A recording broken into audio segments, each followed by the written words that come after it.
Hello दोस्तों, let's cricket में आपका स्वागत है। और जून 2022 के एग्रीकल्चर एंड एलाइड एक्टिविटीज़ के जितने भी करंट अफेयर न्यूज़ के अंदर आए इस पर्टिकुलर महीने के, वो सब इस वीडियो के अंदर में आपको देखने के लिए मिल जाएंगे।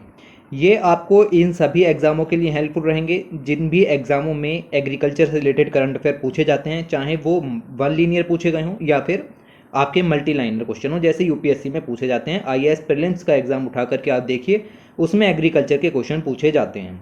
तो ये इन सब परीक्षाओं के लिए ये उपयोगी हो जाते हैं। और जितने भी करंट अफेयर हैं वो सब उठाए गए हैं। जून 2022 में कम करंट अफेयर्स न्यूज़ के अंदर आया एग्रीकल्चर से रिलेटेड, ओके, क्योंकि मेजर जो ध्यान था वो इंटरनेशनल पॉलिसीज़ के ऊपर था। ठीक है, कई सारी इधर उधर की समिट्स वगैरह भी हुई। तो एग्रीकल्चर एलाइड एक्टिविटीज़ में कुछ कम करंट अफेयर आए, लेकिन जितने भी आए वो सब यहाँ आपको देखने के लिए मिल जाएंगे। इसकी पीडीएफ भी चाहिए रहती है, तो क्लीन पीडीएफ और एनोटेड पीडीएफ दोनों की दोनों जो हैं वो आपको टेलीग्राम चैनल पर मिलेंगी, जिसका लिंक मैंने आपको डिस्क्रिप्शन में दे दिया है। वहाँ से आप उसको एक्सेस कर सकते हो।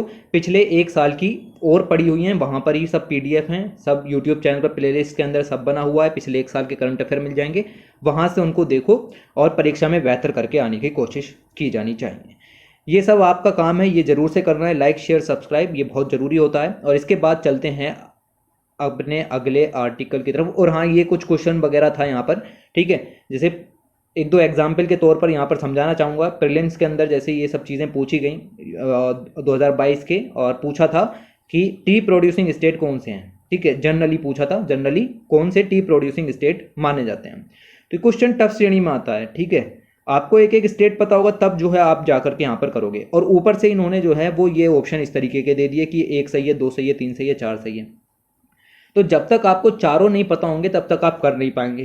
तो इतने टफ क्वेश्चन तक आपको मिलेगा कि यहाँ से कवर हो जाते हैं। ये कुछ शायद अक्टूबर या नवंबर 2021 की खबर है। ठीक है, केन्या की टी क्लाइमेट चेंज के कारण थ्रेट में थी। अब केन्या की टी थी तो मैंने उसमें आपको इंडिया, चाइना, इन सब के बारे में भी क्लियर किया था। देख सकते हो कि इंडिया के आगे ब्रैकेट में इंडिया के जितने भी स्टेट हैं जहाँ पर आपकी टी प्रोड्यूस की जाती है उन सब के बारे में बताया है। असम, वेस्ट बंगाल, त्रिपुरा, अरुणाचल प्रदेश, सिक्किम, मेघालय, बिहार, उत्तराखंड, हिमाचल प्रदेश, मिजोरम, तमिलनाडु, केरल, कर्नाटक। ये एज ए टिज स्लाइड जो है वो मैंने आपको यहाँ पर पढ़ाई थी। अब देख लो, अब इतना टफ क्वेश्चन जो है वो यहाँ से सोल्व हो सकता है, और भी हो सकते हैं। ये सब बोरिंग सा लगता है कि एक एक क्वेश्चन उठाओ फिर बताओ कि ये कहाँ से आया, उसमें टाइम भी वेस्ट होता है। इससे बढ़िया आगे बढ़ो। ठीक है, तो ये चीज़ें यहाँ पर आपको देखने के लिए मिलेंगी कि इतना टफ काम भी यहाँ से आपको देखने के लिए मिल जाएगा। तो एग्रीकल्चर के करंट अफेयर से क्वेश्चन नहीं आएगा हमारी वीडियो से, तो फिर और कहाँ से आएगा। तो ये आराम से कर सकते हो। आंध्र प्रदेश, केरल, हिमाचल प्रदेश और त्रिपुरा चार दिए थे, तो यहाँ पर देखो केरल लिखा हुआ है, हिमाचल प्रदेश लिखा हुआ है, त्रिपुरा लिखा है।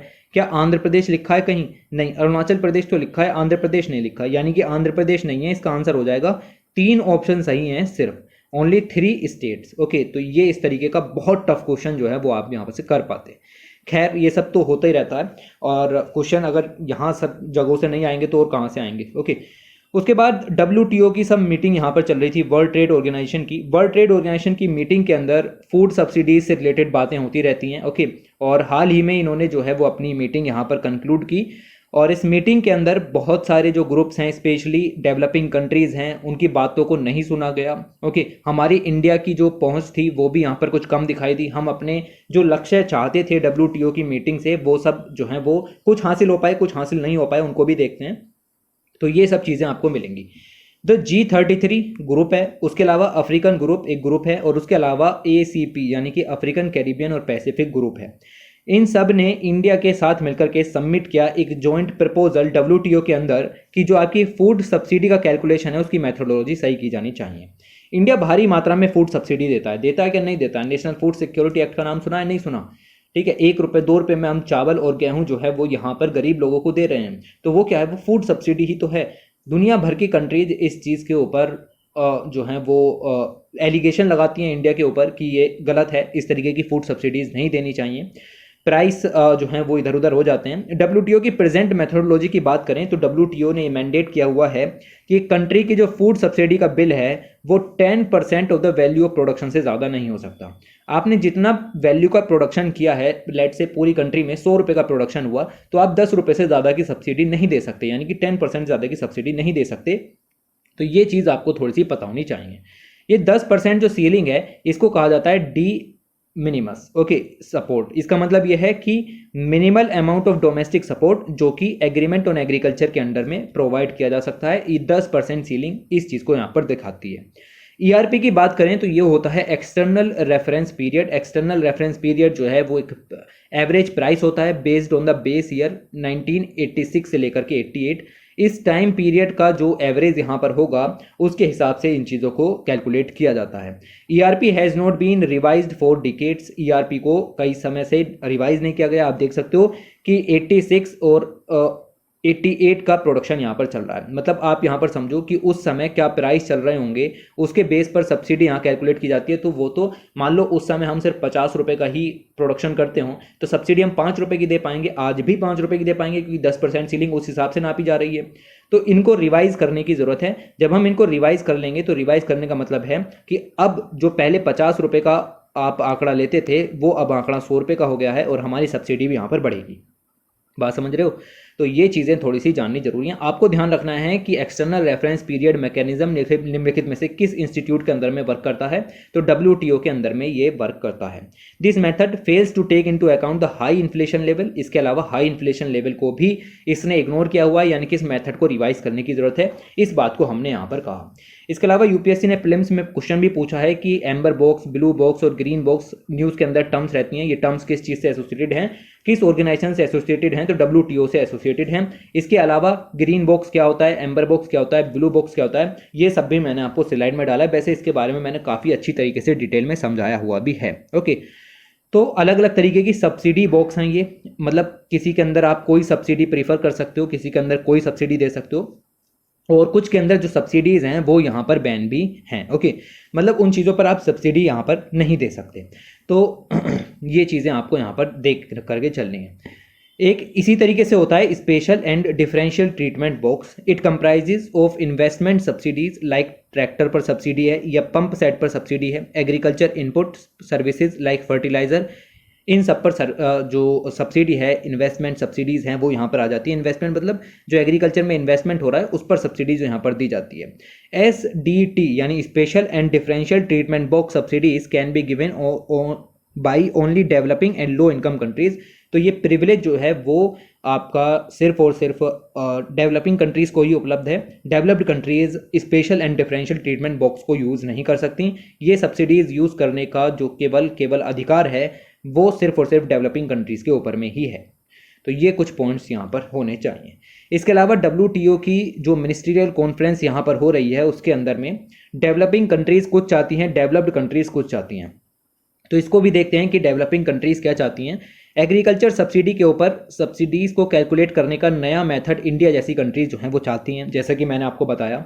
इसके अलावा ये डेवलप्ड कंट्रीज इसको मना कर रही हैं कि खामा खां इस पर छेड़छाड़ क्यों कर रहे हो वगैरह वगैरह। पब्लिक स्टॉक होल्डिंग की जो लिमिट है उसके ऊपर भी बात यहाँ पर चल रही है। डेवलप्ड कंट्रीज़ कह रही हैं इसको अगली मीटिंग में देखेंगे, अभी इस मुद्दे को यहाँ पर नहीं छेड़ते हैं। PSH के बारे में मैंने आपको जस्ट पिछली वीडियो में, इससे पिछला जो वीडियो था मई 2022 का, उसमें डिटेल में कवर कराया है कि क्या होता है पब्लिक स्टॉक होल्डिंग।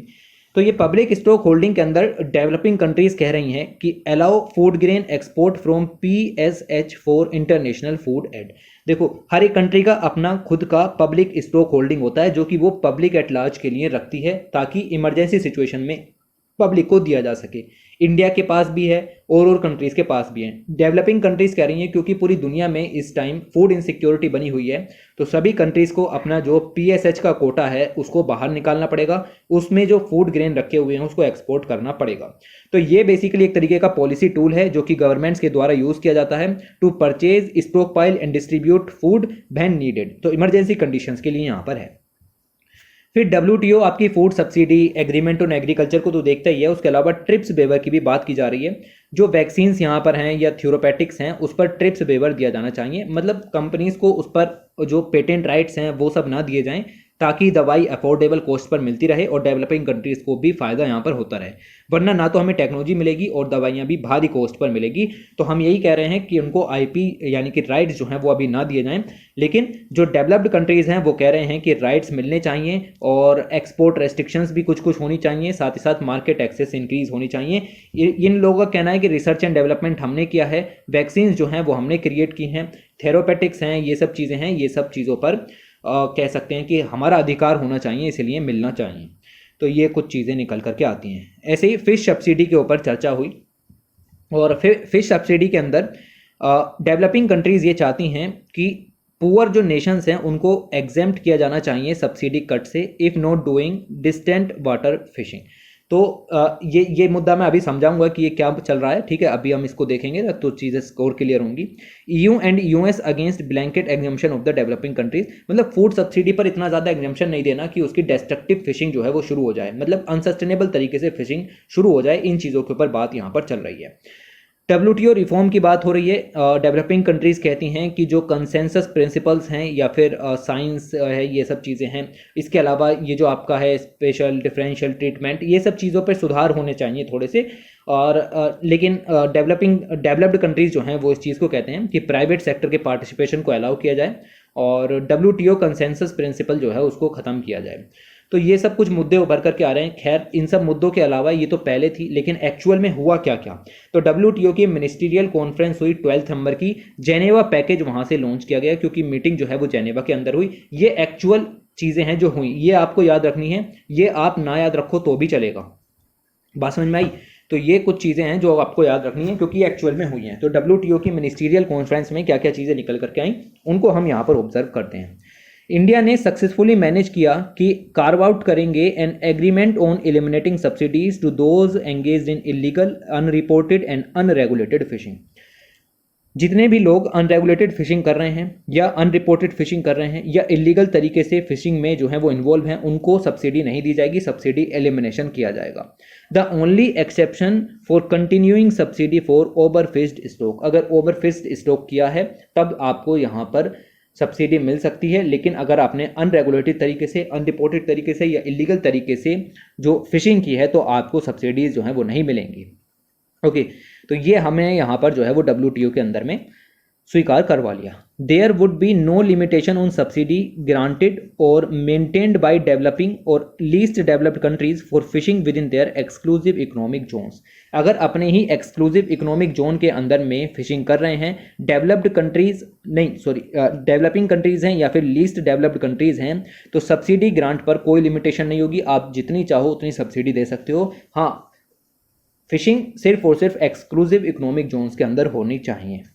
तीसरी चीज़ निकल करके आती है कि मेंबर कंट्रीज एग्रीड हुए हैं to extend the current moratorium on not imposing custom duties on electronic transmission. अब ये ट्रेड में आपका ये इलेक्ट्रॉनिक ट्रांसमिशन वाला पॉइंट भी आ जाता है। ओके, और इन्होंने कहा है कि जो आपकी बेसिकली कस्टम ड्यूटीज़ लगती हैं इलेक्ट्रॉनिक ट्रांसमिशंस के ऊपर, उनको नहीं इम्पोज किया जाएगा। उसके लिए जो करंट मॉरिटोरियम लगा हुआ है उसको मिनिस्ट्रियल कॉन्फ्रेंस 2013, मतलब अगली कॉन्फ्रेंस तक इस चीज़ को यहाँ पर रोका गया है। कोई ऑनलाइन डिलीवरीज हैं, लाइक म्यूज़िक है, ई बुक्स हैं, फिल्म्स हैं, सॉफ्टवेयर हैं, वीडियो गेम्स हैं, इन सब के ऊपर जो सब्सिडी का प्रोविज़न था वो वैसा का वैसा ही यहाँ पर रहेगा। They differ from other cross border and e commerce since they are eroded ordered online but not delivered physically. तो ई कॉमर्स की बात यहाँ पर की गई। ये बेसिकली अर्ली जो है वो आपका एग्रीकल्चर सेक्टर का तो पार्ट नहीं बनता, बट फिर भी ये चीज़ें डिस्कस की गई। इसके अलावा जो कोविड-19 पर ट्रिप्स वेवर की बात हम यहाँ पर कर रहे थे, member countries agreed on authorising the use of subject matter of a patent for producing कोविड-19 vaccine by a member country without the consent of the right holder. तो कोविड-19 वैक्सीन को बनाने की अनुमति डेवलपिंग कंट्रीज़ को मिल गई है। आपको जो डेवलपर है उसकी परमिशन लेने की भी ज़रूरत नहीं है। अगर ट्रिप्स जो है वो बेसिकली राइट दे दिए जाते तब यहाँ पर आपको कंसेंट लेने की ज़रूरत पड़ती, बट अब ये कंसेंट लेने की ज़रूरत नहीं है। Negotiators could not reach agreement on issues such as permissible stock holding, जैसा कि ये था आपका PSH जो कोटा है, इसके ऊपर कोई एग्रीमेंट यहाँ पर नहीं पहुँच पाया डोमेस्टिक फूड सिक्योरिटी के लिए। साथ ही साथ domestic support on agriculture cotton market access, मतलब जो आपको PSH के बारे मैंने बताया ना कि उसके ऊपर भी थोड़ा सा डिस्कशन होना चाहिए। ये वाला पॉइंट देखो यहाँ पर, ठीक है, ये वाला पॉइंट, और मैंने जो आपको ये बताया इस पर कोई खास डिसीजन जो है वो नहीं लिया गया। तो ये कुछ चीज़ें जो हैं वो उभर करके आई। उसके बाद एग्रीकल्चर लैंड प्राइस इंडेक्स के बारे में बात की जाती है। एग्रीकल्चर लैंड प्राइस इंडेक्स जो है वो बेसिकली आपके एग्रीकल्चर जो लैंड है उसके प्राइजेस को मेज़र करती है। जो आपकी ALPI वाली इंडेक्स है, ये एक तरीके से IIM अहमदाबाद और साथ में मिलकर के एस फार्म इंडिया ने साथ मिलकर के लॉन्च की है। ओके, एस फार्म इंडिया जो है वो मार्केट प्लेस है एग्रीकल्चर लैंड के लिए। इस पर आपको इस तरीके से मतलब आपको मिल जाएगा कि एक पर्टिकुलर स्टेट में एग्रीकल्चर जो लैंड है उसके प्राइसेस क्या क्या चल रहे हैं। तो उसके लिए एक पोर्टल जो है वो बेसिकली एस फार्म इंडिया के द्वारा प्रोवाइड किया जाता है। तो इन दोनों ने साथ मिलकर के इस इंडेक्स को यहाँ पर डेवलप किया है और ये बेसिकली यही देखेगा ये प्लेटफॉर्म पर कि एग्रीकल्चर जो लैंड है उसकी सेल और परचेज किस तरीके से की जा रही है।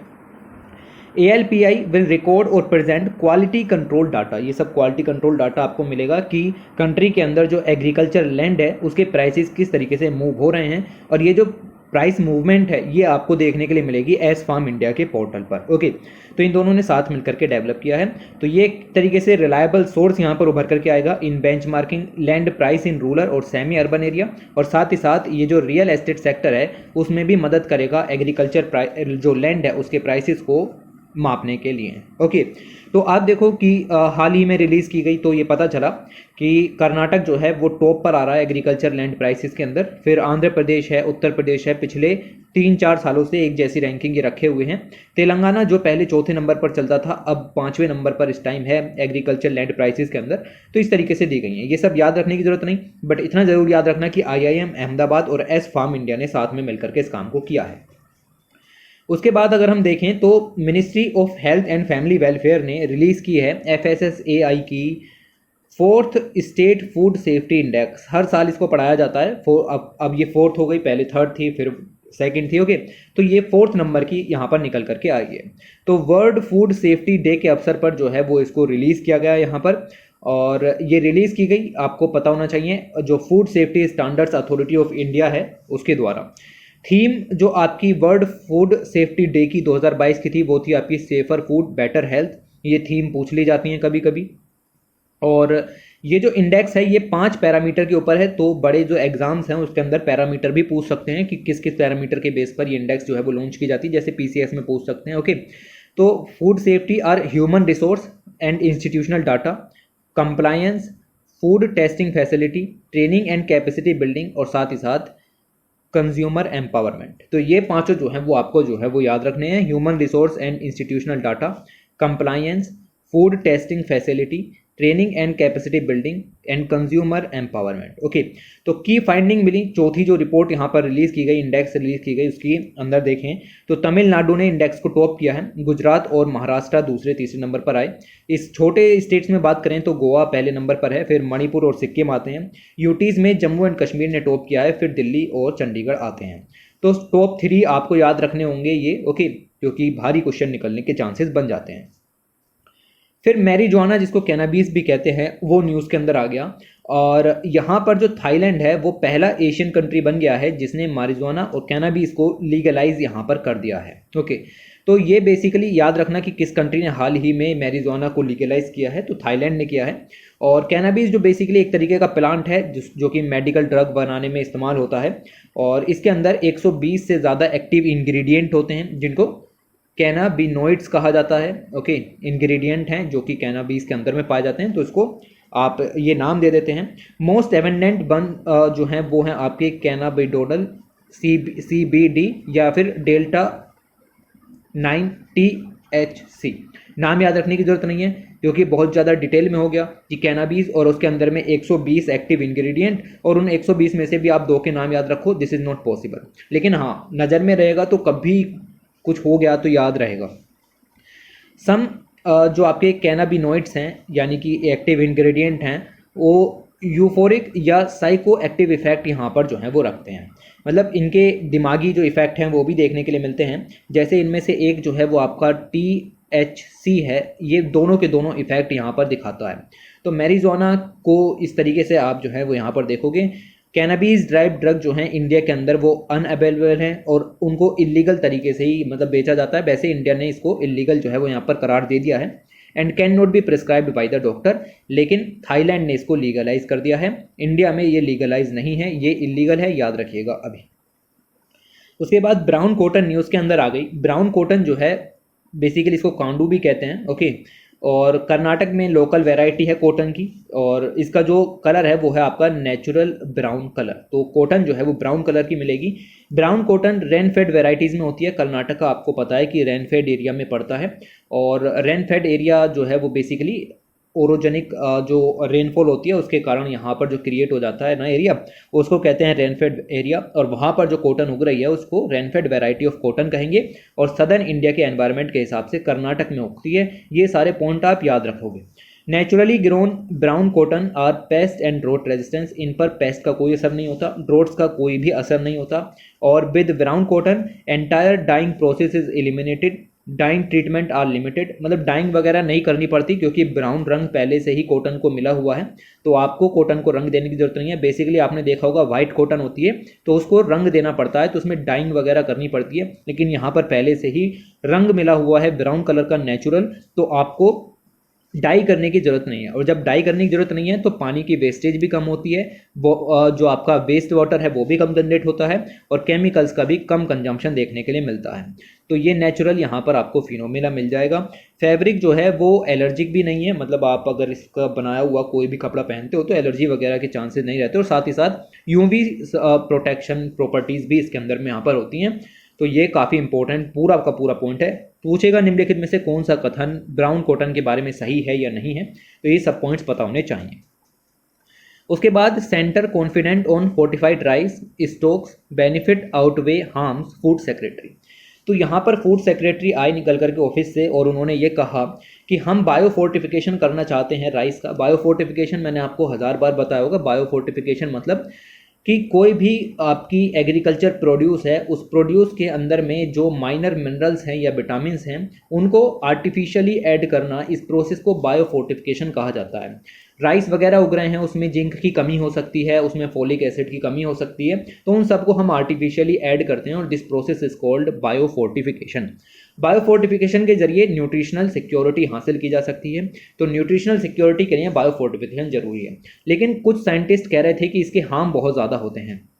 ओके, हार्म कैसे? इन्होंने कहा कि आप इसके अंदर आयरन का कंटेंट यहाँ पर डालोगे एनीमिया की प्रॉब्लम को ख़त्म करने के लिए, लेकिन झारखंड और छत्तीसगढ़ जैसे इलाके हैं वहाँ पर एनीमिया पहले से ही भारी मात्रा में मौजूद है।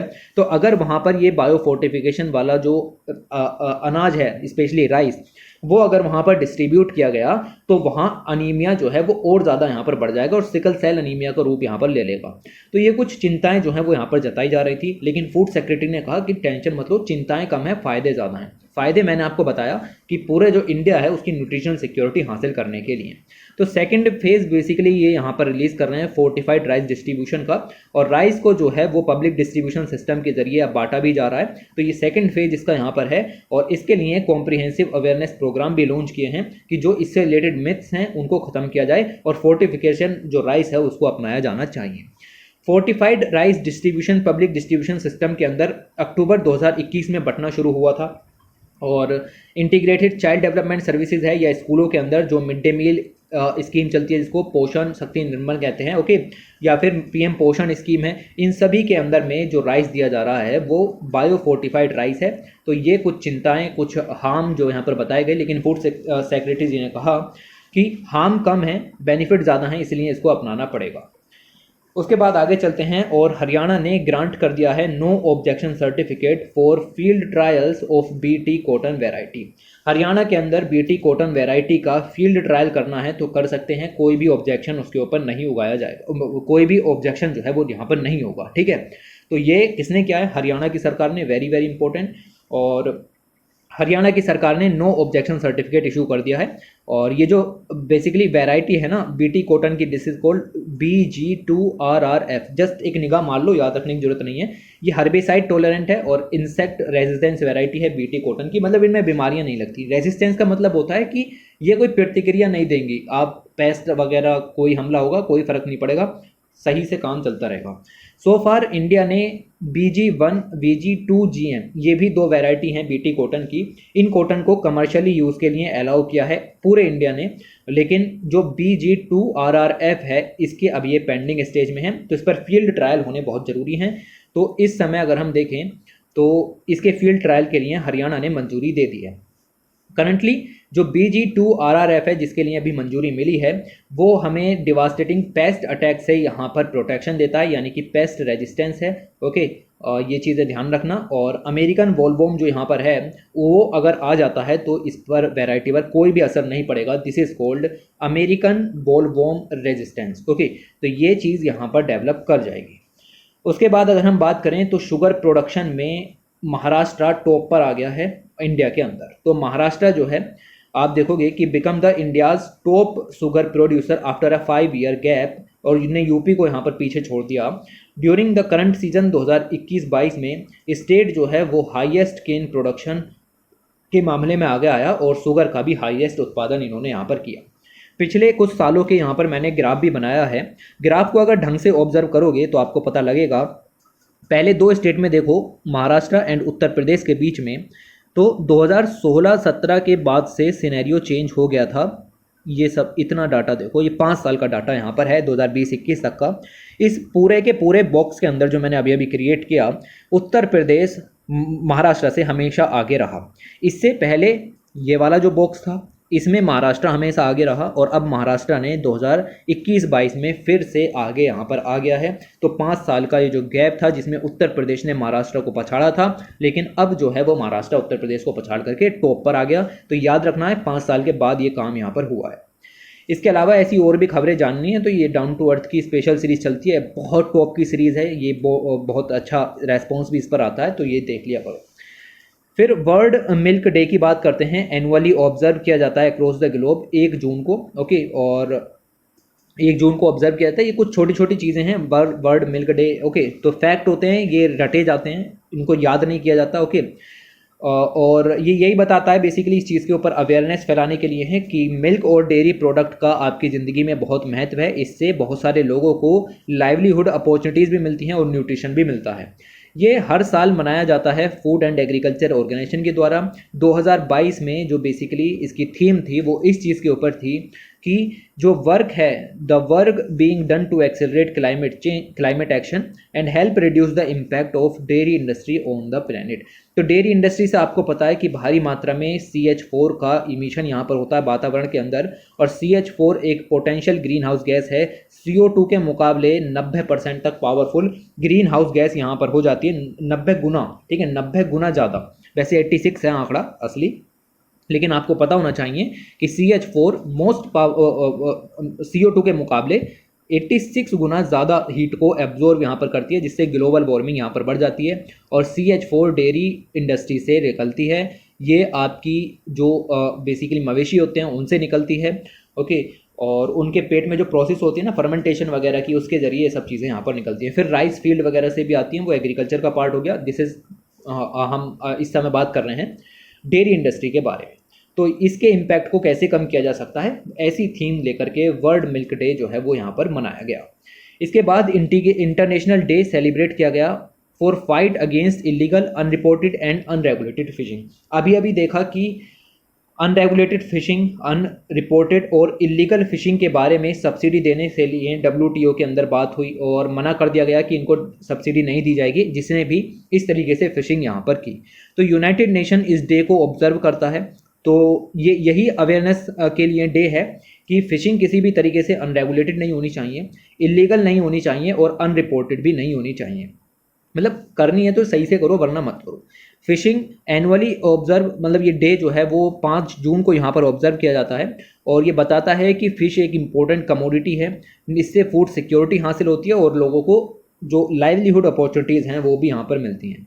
तो डे इस चीज़ को ऑब्जर्व करता है कि इलीगल, अनरिपोर्टेड एंड अनरेगुलेटेड तरीके से फिशिंग यहाँ पर ना हो, बिल्कुल भी ये एक्टिविटीज़ बंद होनी चाहिए, और फिशिंग जो है वो सस्टेनेबल तरीके से ही होनी चाहिए। 5 जून 2022 को हम जो है वो 5th इंटरनेशनल डे जो है वो ऐसा सेलिब्रेट कर रहे हैं। इससे पहले 4 बार ऐसा डे और सेलिब्रेट किया जा चुका है। फैक्ट है, याद रखने की कोशिश करनी पड़ेगी। ऐसे ही तीसरा डे है फूड सेफ्टी डे, इसके बारे में बता भी चुके हैं। वर्ल्ड फूड सेफ्टी डे जो है वो एनुअली 7 जून को यहाँ पर मनाया जाता है, और ये अवेयरनेस के लिए है बेसिकली कि फूड सेफ्टी कितनी ज़्यादा ज़रूरी है। World food safety day world health organisation और FAO दोनों के द्वारा साथ में मिलकर के ऑब्जर्व किया जाता है।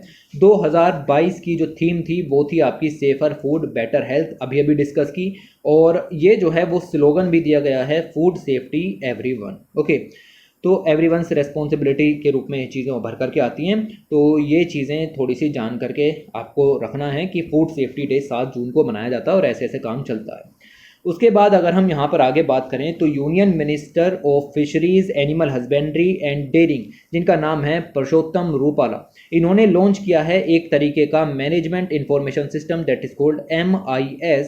और ये एक डैशबोर्ड है जो कि प्रधानमंत्री मत्स्य संपदा योजना से रिलेटेड सारी जानकारी अपने इस पोर्टल पर रखेगा। तो ये डैशबोर्ड लॉन्च किया है, इस पर मत्स्य संपदा योजना से रिलेटेड सारी जानकारी उपलब्ध रहेगी। तो अगर आपको कुछ भी जानना है तो ये जो है वो आप इस पोर्टल पर जाकर के जान सकते हो। इस पोर्टल को बनाने के लिए टोटल इन्वेस्टमेंट लगभग 7,242 करोड़ का यहाँ पर लगा। और ये सब चीज़ें आपको थोड़ी सी ध्यान रखनी है, अमाउंट ध्यान रखने की जरूरत नहीं है, बट ये समझो कि किस योजना के लिए तैयार किया गया है, मत्स्य संपदा योजना के लिए। किस डिपार्टमेंट ने बनाया है, ministry of fisheries, animal husbandry and dairying ने। ओके, और करेगा क्या, तो ये जो है वो सारी की सारी इन्फॉर्मेशन को यहाँ पर रखेगा। मई 2020 में मत्स्य संपदा योजना लॉन्च की गई थी एक फ्लैगशिप स्कीम के रूप में। फोकस यही था कि फिशरीज सेक्टर का सस्टेनेबल डेवलपमेंट होना चाहिए। देखो, फिशरीज एलाइड सेक्टर के अंदर आता है और यहाँ से काफ़ी करंट अफेयर बने हैं, इस बार देख रहे हो ना अभी। तो जब से हमने वीडियो जो है वो शुरू करी है, लगभग 3-4 खबरें फिशरीज़ के ऊपर ही आ गई हैं, तो ये ध्यान में रखना। और मत्स्य संपदा योजना फिशरीज़ के सस्टेनेबल डेवलपमेंट के लिए शुरू की गई थी और इसमें जो टोटल इन्वेस्टमेंट है वो 20,000 करोड़ का किया जाएगा। 5 साल के लिए स्कीम है, 2020-21 से 2024-25 तक फिश के प्रोडक्शन को डबल करने की बात है, साथ ही साथ एक्सपोर्ट को भी बढ़ाने की बात है। तो प्रधानमंत्री जो आपकी मत्स्य संपदा योजना है उसके अंदर ये पोर्टल बनाया गया, that is called MIS management information system. ये देखेगा कि ये स्कीम की क्या एक्टिविटीज़ चल रही हैं और उसके अंदर क्या क्या प्रोग्रेस हो चुकी है अब तक। सभी स्टेट जो इसके अंदर पार्टिसिपेट करेंगे उनका डाटा इस डैशबोर्ड पर देखने के लिए मिलेगा।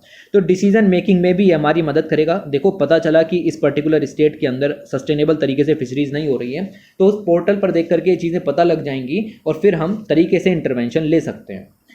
उसके बाद अगर हम आगे बात करें तो इंडिया ने श्रीलंका के लिए, श्रीलंका में आपको पता है कि इमरजेंसी लगी पड़ी हुई है और इमरजेंसी के चलते वहाँ पर फूड प्राइसेस भी बहुत तेज़ी से बढ़ गए हैं। फूड इन्फ्लेशन देखने के लिए मिल रहा है, लोगों के पास खाने के लिए नहीं है और ये सब इकोनॉमिक सिचुएशंस जो है वो लगातार उभर रही हैं। तो इंडिया ने कहा है कि 55 मिलियन का जो क्रेडिट लाइन है फर्टिलाइज़र इंपोर्ट के लिए वो हम उनको यहाँ पर उपलब्ध कराते हैं। तो याद रखना कि श्रीलंका को दिया है, इंडिया ने दिया है कितने रुपए का, 55 मिलियन का क्रेडिट लाइन सपोर्ट फर्टिलाइज़र के इंपोर्ट के लिए। ओके, तो मतलब हमने उनको 55 मिलियन डॉलर जो है वो यहाँ पर दिए हैं और उनसे कहा है कि इंडिया से फर्टिलाइज़र को इंपोर्ट यहाँ पर कीजिएगा। ठीक है, तो ये चीज़ें यहाँ पर जो है वो ध्यान में रखनी है। Line of credit agreement sign किया गया है बिटवीन गवर्नमेंट ऑफ श्रीलंका और export import bank of India के द्वारा, जो कि इंडिया का बैंक है। कोलंबो श्रीलंका में इस चीज़ को साइन किया गया। लाइन ऑफ क्रेडिट जो है उसको एक्सटेंड किया गया। 55 मिलियन डॉलर जो है वो यहाँ पर दिए गए श्रीलंका के लिए for the procurement of urea fertiliser, क्योंकि वहाँ पर फर्टिलाइज़र की भी कमी है। बेसिकली हुआ क्या था कि सरकार ने श्रीलंका की ऑर्गेनिक फार्मिंग करने की बात की थी कि हम ऑर्गेनिक फार्मिंग यहाँ पर करेंगे। अब ऑर्गेनिक फार्मिंग का मतलब यह है कि आप केमिकल्स, फर्टिलाइजर्स इन सब का कम से कम यूज़ करोगे, मैन्यूर, बायो गैस वगैरह इन सब का इस्तेमाल जो है वो यहाँ पर ज़्यादा करोगे। तो उसके चक्कर में इन्होंने फर्टिलाइज़र जो है उसको इंपोर्ट करना बंद कर दिया, तो काफ़ी दिक्कतें आ गई। ये भी एक कोज़ यहाँ पर जो है वो बन जाता है, जिसकी वजह से इकोनॉमिक जो सिचुएशन है वो और ज़्यादा वर्स्ट हो गई। ये कोई मेन कारण नहीं था, लेकिन इसके कारण और ज़्यादा वर्स्ट यहाँ पर सिचुएशन हो गई।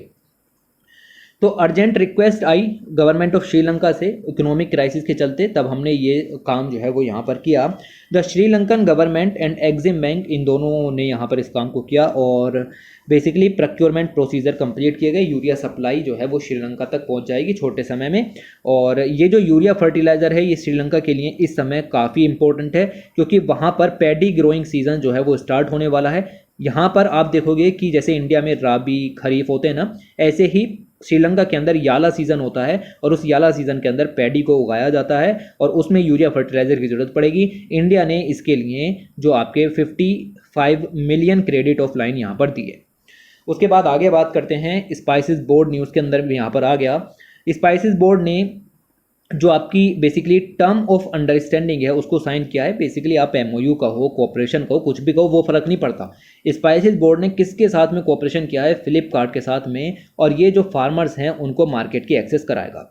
मतलब स्पाइसेस बोर्ड जो है वो अपने जितने भी प्रोडक्ट हैं वो सारे के सारे फ्लिपकार्ट पर रखेगा और फार्मर फ्लिपकार्ट से उसको खरीद सकते हैं। ये काफ़ी आसान हो जाएगा, उनको घर बैठे ही चीज़ें उपलब्ध होने लगेंगी, मार्केट एक्सेस यहाँ पर हो जाएगा। अब स्पाइसेस बोर्ड के बारे में पता है आपको कि ministry of commerce and industries के अंदर में ये वर्क करता है, फ्लैगशिप ऑर्गेनाइजेशन है। इसने ये एमओयू साइन किया है फ्लिपकार्ट के साथ और ये एनहांस करेगा, मार्केट एक्सेस मिलेगी, सपोर्ट मिलेगी फार्मर्स को, ग्रास रूट ऑर्गेनाइजेशंस जो कि इसके साथ वर्क कर रही हैं। और ये जो आपका TOU है यानी कि टर्म ऑफ अंडरस्टैंडिंग जो है वो साइन की गई है स्पाइसेस बोर्ड के हेडक्वार्टर में, जो कि है आपका कोची केरल के अंदर। तो टी बोर्ड का हेडक्वार्टर जो है वो यूपीएससी प्रीलिम्स 2022 में पूछा गया। अब बारी स्पाइसेस बोर्ड की ही है, तो याद रखो थोड़े थोड़े से पॉइंट कि कोची केरल के अंदर जो है वो इसका हेडक्वार्टर है, वहाँ पर यह एमओयू साइन हुआ है। तो फ्लिपकार्ट ने पार्टनरशिप की है स्पाइसेस बोर्ड के साथ और पान इंडिया मार्केट एक्सेस जो है वो अनेबल हो जाएगी अब किसानों को, और जहाँ चाहें जब चाहें वो आप स्पाइसेस बोर्ड के प्रोडक्ट को खरीद सकते हैं। उसके अलावा अगर आगे बात करें तो इंडियन बैंक है, उसने यहाँ पर लॉन्च किया है digital KCC renewal scheme for credit card holders. तो अगर आपको बेसिकली केसीसी कार्ड है, किसान क्रेडिट कार्ड है, उसका रिन्यूअल करना है तो उसके लिए ये एक जो ऐप है, स्कीम है, उसको यहाँ पर लॉन्च किया है। किस बैंक ने किया है? इंडियन बैंक ने इस काम को किया है और किसान credit card digital renewal scheme इसने यहाँ पर लॉन्च की।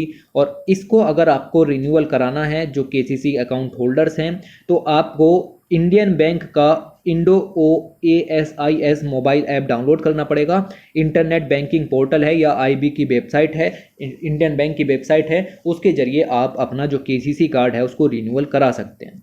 देखो ये मुझे नहीं लगता कोई बड़ी खबर है, आपसे पूछी जाएगी, बट याद रखना कि इंडियन बैंक ने कुछ ऐसा किया है। तो ये जो है वो बेसिकली ये सब यहाँ पर लॉन्च किया गया। और जो आपका प्रोजेक्ट है उसका नाम है project word for adventure virtual experience. Wave portal Indian bank का पोर्टल है और इसके जरिए डिजिटल ट्रांसफॉर्मेशन करने की बात यहाँ पर चल रही है। तो केसीसी कार्ड जो है वो डिजिटाइज धीरे धीरे यहाँ पर किए जा रहे हैं और अभी बेसिकली फिजिकल रूप में मिलता है ना, तो उसको अभी डिजिटल करने की कोशिश यहाँ पर हो रही है। तो इंडियन बैंक जो है वो इसमें आगे उभर करके आ रहा है। इसके बाद आगे बात करें तो e commerce in agritech. Agritech के अंदर ई कॉमर्स को बढ़ावा देने की बात हो रही है।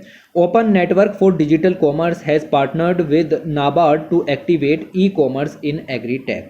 तो बेसिकली इन दोनों ने यहाँ पर MOU साइन किया है, नाबार्ड ने और open network for digital commerce ने। इनके दोनों के बारे में याद रखना है, ये काफ़ी उभरती हुई चीज़ें सामने आ रही हैं और ये जो है वो एग्रीकल्चर टेक्नोलॉजी के अंदर ई कॉमर्स को बढ़ावा देंगे। एम ये है कि नए नए इनोवेटिव सॉल्यूशंस जो भी आएंगे उनको ई कॉमर्स के जरिए लोगों तक पहुंचाया जाए, एग्रीकल्चर डोमेन में लेकर के आया जाए। ओके, तो एडॉप्शन यहाँ पर बढ़ेगा ई कॉमर्स का। एग्रीटेक बेसिकली ऐसी टेक्नोलॉजीज़ या टेक्नोलॉजिकल इनोवेशंस होते हैं जिससे एग्रीकल्चर प्रोसेसेस में आउटपुट को बढ़ाया जा सकता है। मतलब यील्ड एक लेवल पर होती है, वो यील्ड बढ़ाई जा सकती है उस टेक्नोलॉजी का इस्तेमाल करके। अदर बेनिफिट जो एग्रीटेक आपको प्रोवाइड कराते हैं वो है कॉस्ट कम हो जाती है, कार्बन फुटप्रिंट जो है वो कम हो जाता है, मतलब पर हेक्टेयर खेती में से जो कार्बन डाइऑक्साइड निकलती है वो कम निकलती है। ओके, डिटेल्ड इंसाइट मिलता है फार्मिंग प्रैक्टिसेस के अंदर, लैंड बिहेवियर्स चेंज होते हैं डिफरेंट सीजन्स के अंदर। तो ये किन दोनों साथ मिलकर के किया है? नाबार्ड और open network for digital commerce ने। ओके, तो ये दोनों पॉइंट आपको ध्यान में रखने हैं।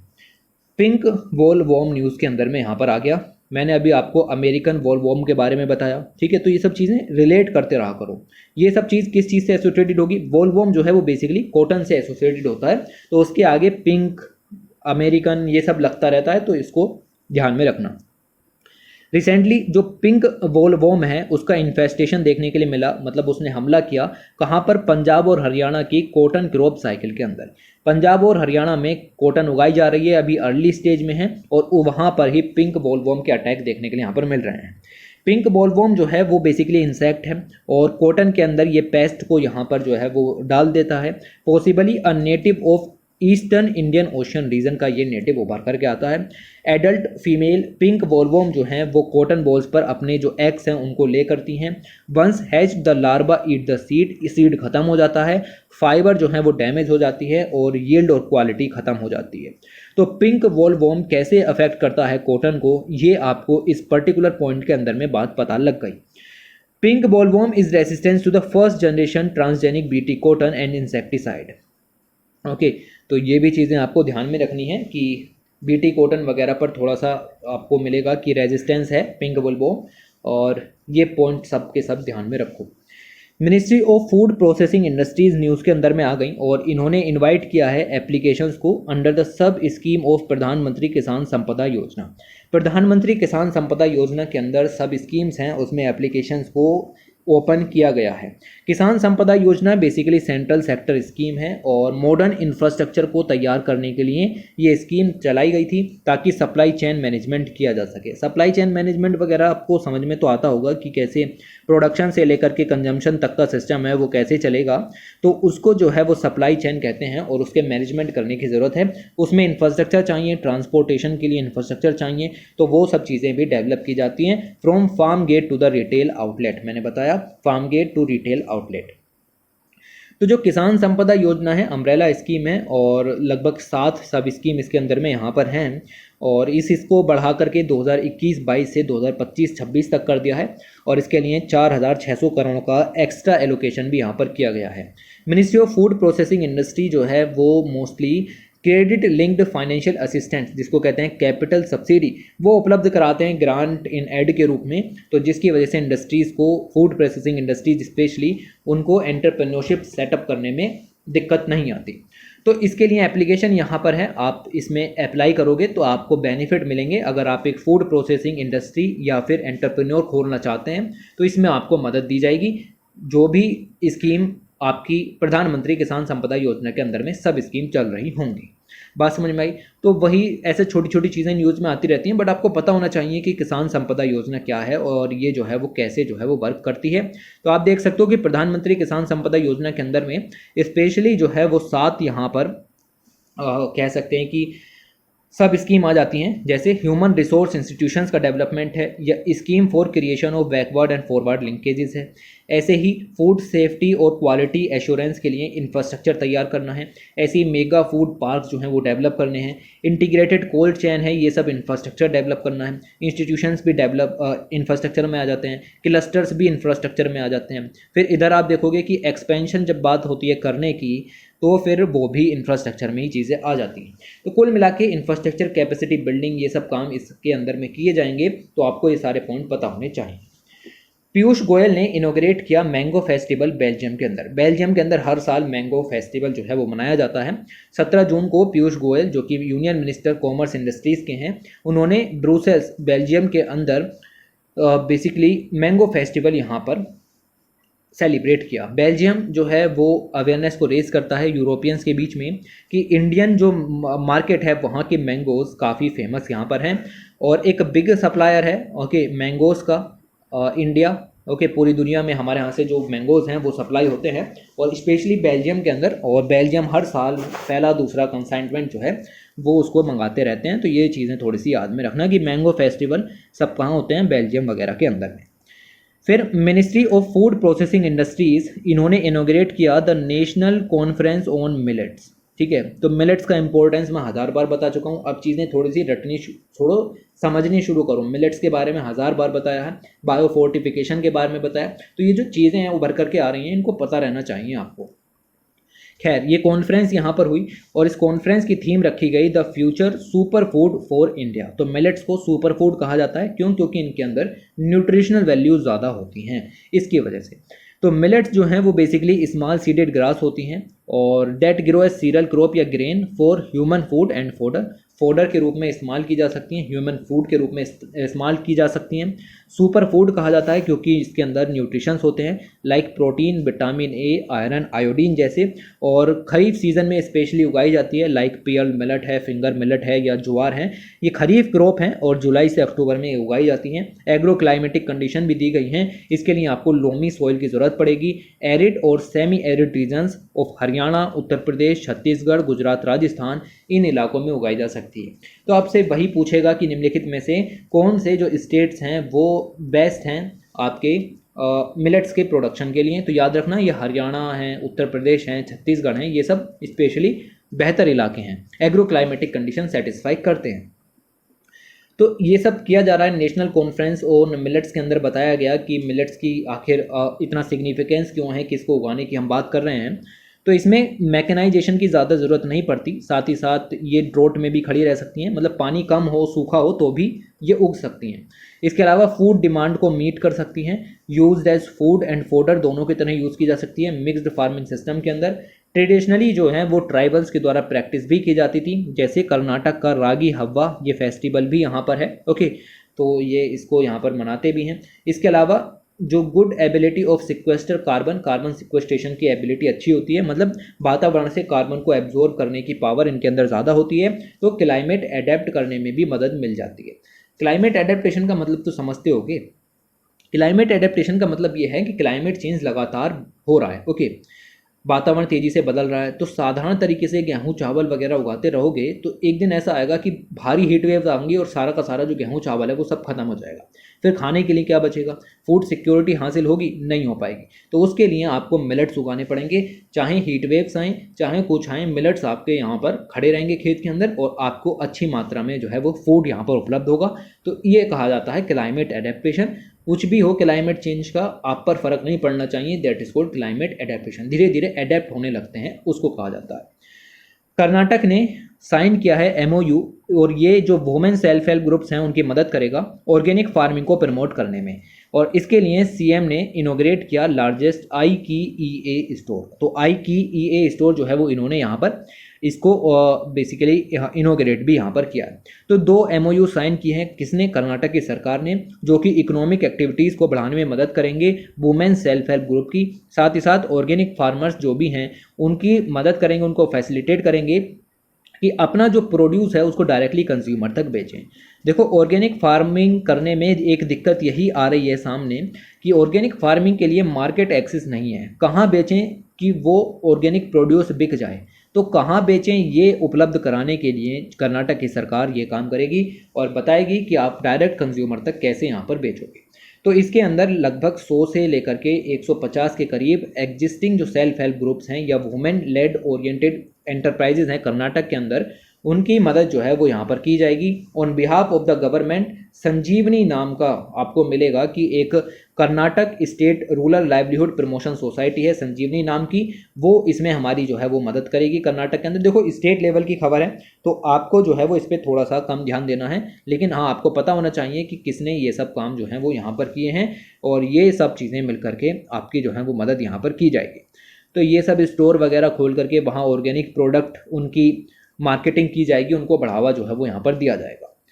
इसके अलावा सिंजेंटा इंडिया, इन्होंने लॉन्च किया है price guarantee insurance scheme for chilli farmers. तो चिली फार्मर्स के लिए इन्होंने काम किया। सिंजेंटा इंडिया की बात करें तो ये एक एग्री टेक कंपनी है वेजिटेबल सीड डिवीज़न के लिए, और ये जो है वो एक एक्सक्लूसिव एग्रीमेंट इन्होंने यहाँ पर किया है। किसके साथ? Agriculture insurance company of India के साथ। और ये जो चिली फार्मर्स हैं उनको सेफ गार्ड करने का काम करेगी। मतलब चिली फार्मर्स को आपने देखा होगा कि जो मिर्च की खेती होती है उसके अंदर कभी कभी पेस्ट जो है वो यहाँ पर लग जाता है, बीमारी यहाँ पर लग जाती है, तो चिली की जो पूरी की पूरी फसल है वो ख़त्म हो जाती है, वो बर्बाद हो जाती है।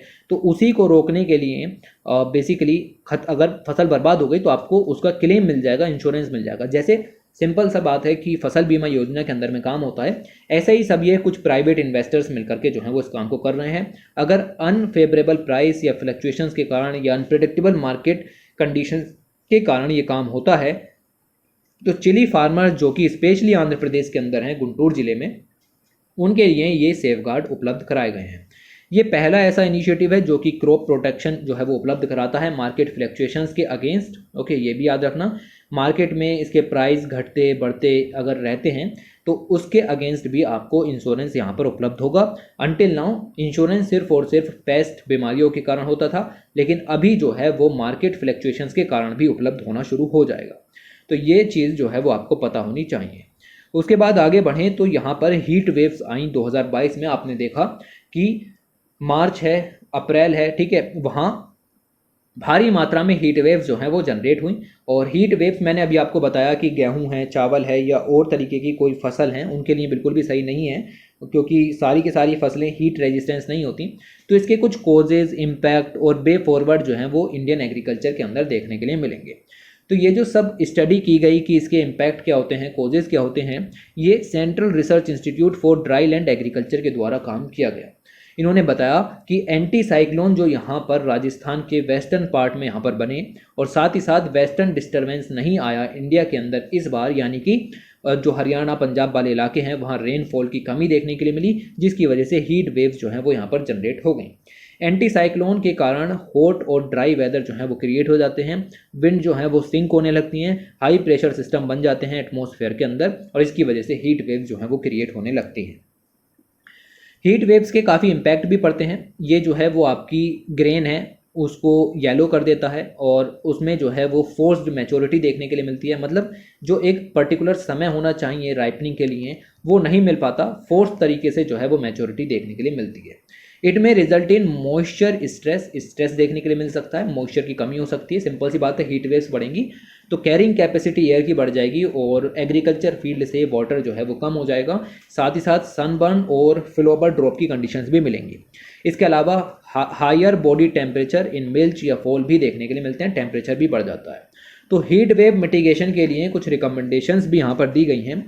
जैसे कहा गया है कि ऐसी क्रॉप वेराइटीज़ को यहाँ पर अपनाया जाए, ऐसे मतलब राइट क्रॉप वेराइटीज़ को अपनाया जाए। एनिमल्स को जो है वो बाथिंग वगैरह जो है वो रेगुलर होनी चाहिए और मल्चिंग टेक्निक अपनाना बहुत ज़रूरी है, जैसे that is called plastic mulching.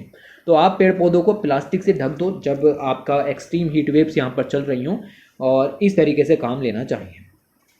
दूसरा सुझाव इन्होंने यहाँ पर दिया कि जो हीट टॉलरेंट व्हीट क्रॉप की वेराइटीज़ हैं, जैसे कि ये हैं, ओके, ये सब उगाई गई हैं मान लो कहीं पर, तो उनको टाइमली फॉलो करना चाहिए, टाइमली उनकी खेती होनी चाहिए, टाइमली उनका एडॉप्शन होना चाहिए। स्प्रे ऑफ पोटेशियम नाइट्रेट का स्प्रे कर सकते हैं at boot leaf and flowering stage, जिससे कि यील्ड लॉस को मिनिमाइज किया जा सकता है। मल्चिंग कर सकते हैं शुगर केन की, रिज और फोरो जो बेसिकली एक तरीके से कंजर्व करने के लिए सोइल मॉइस्चर को या सोइल का जो मॉइस्चर है उसको इवेपोरेट होने से रोकने के लिए मल्चिंग वगैरह जो है वो एक इंपॉर्टेंट एस्पेक्ट उभर करके आता है। इससे स्ट्रेस को मिनिमाइज किया जा सकता है। फ्रूट ट्रीज जो हैं उनको कवर कर देना चाहिए, फ्रूट वरना सूख जाएंगे एकदम, उनके अंदर का जो बेसिकली वाटर होगा वो सब बेसिकली ख़राब हो जाएगा और फ्रूट जो है वो ख़त्म हो जाएगा। तो उसको सन स्कैल्डिंग से रोकने के लिए उसको नेट या क्लॉथ से शेड कर देना चाहिए ताकि हीट वेव्स डायरेक्ट इम्पैक्ट ना करें। तो ये कुछ चीज़ें आपको जो है वो ध्यान में रखनी है। इसके बाद एग्री फूड कंपनीज का एफर्ट है to become the carbon neutral uneven से रिपोर्ट। तो रिपोर्ट्स वगैरह आई और इन रिपोर्ट्स वगैरह बेसिकली एक रिपोर्ट है जिसका टाइटल है investing in carbon neutrality utopia और द न्यू ग्रीन वेव। देखो सब लोग कार्बन न्यूट्रलिटी हासिल करने की बात कर रहे हैं।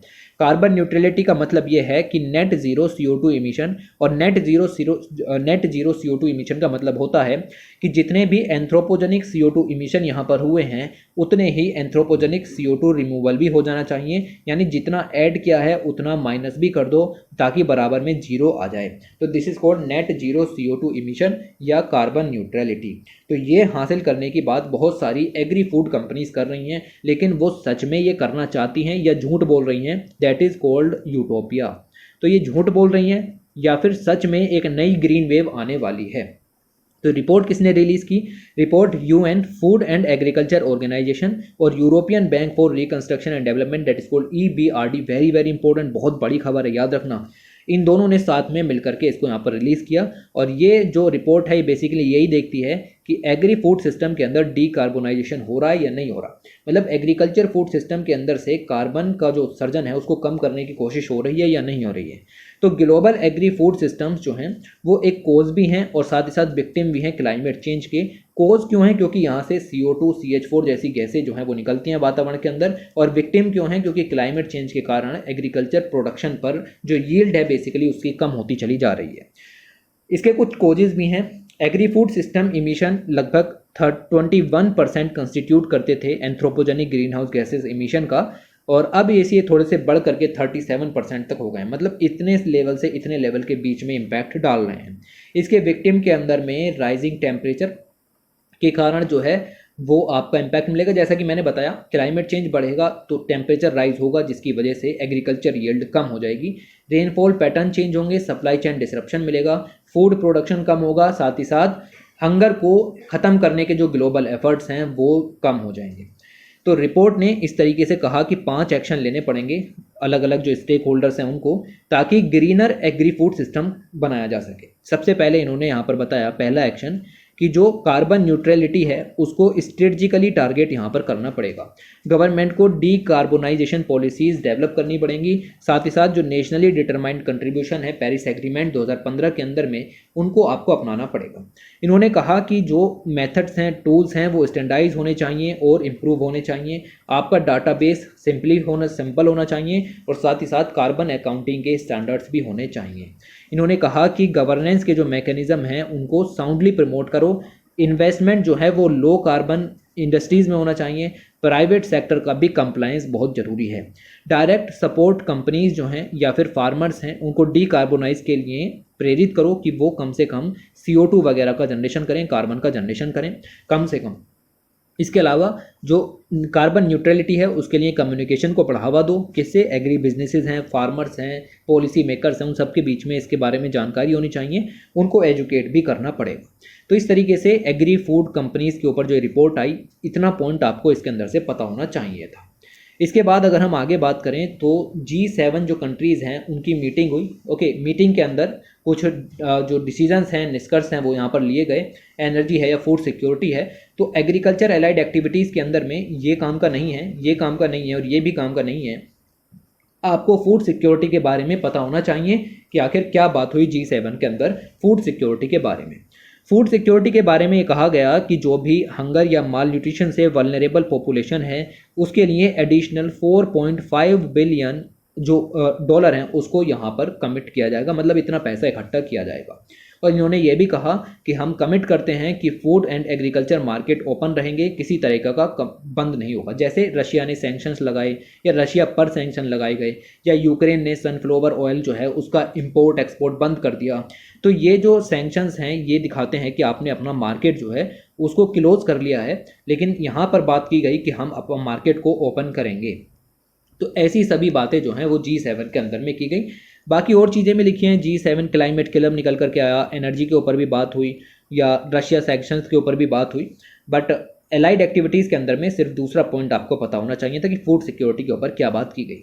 इसके अलावा योजना मैगजीन जो जून 2022 की है उसको भी अपलोड कर दिया गया है, उसको भी आप देख सकते हो। और नई एज टैग के ऊपर UPSC ने यहाँ से साइंस एंड टेक में 5-6 क्वेश्चन जो है वो निकाल दिए प्रीलिम्स 2022 में, और मैंने बताया भी है कि कौन कौन से क्वेश्चन निकले, तो आप यहाँ से देख सकते हो, आपको इससे काफ़ी मदद मिलेगी।